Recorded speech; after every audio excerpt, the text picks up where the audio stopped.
Hey guys, I'm Nathan from Arms and Armor. This is Ian from the shop.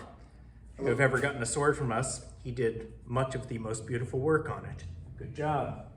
Today, he's going to help me to think about the way that historical fetters were different than modern ones.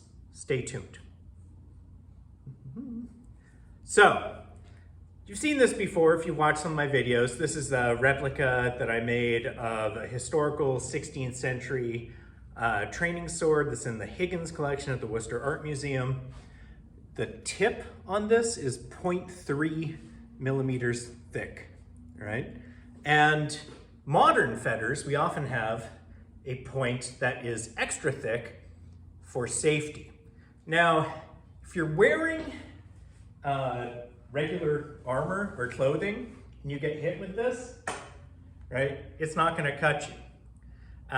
The sharpness on this was designed to cut your scalp to show that you had lost in a tournament, and we don't want to do that anymore.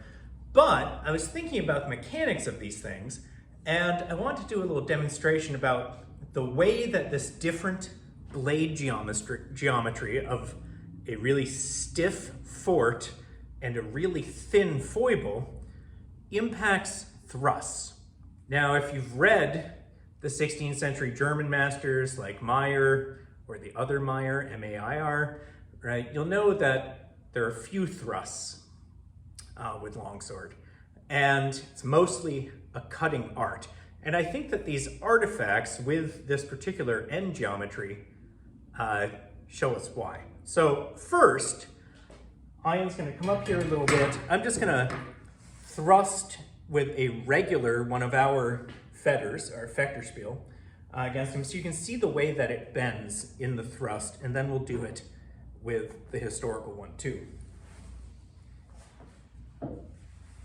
So you can see that the end is about 4 times thicker than the other one.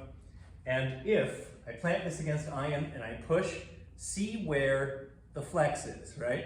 The flex is in the entire last half of the blade, right?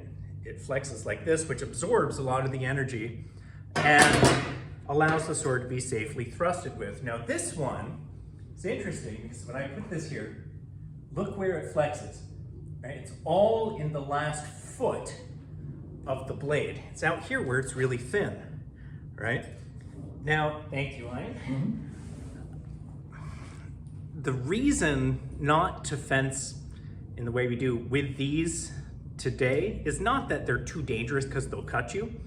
It's that the flexion in these historical pieces way out at the end is going to cause the end to break if you thrust with these repeatedly the way that we do in modern HEMA, right? They're designed for a different kind of sport, right? One where there's a great deal of winding around as you attempt to cut someone on the top of their head, and where thrusting is largely disallowed, right? So we're gonna make some of these things to sell, but you shouldn't use them like you use modern HEMA swords because the flexion and the geometry is totally different.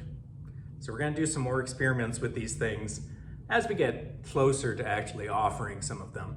It's just some interesting ideas I wanted to put out there for you. The reason we don't use historical fetters today isn't just because they're essentially sharp. It's because the way we fence today would break them.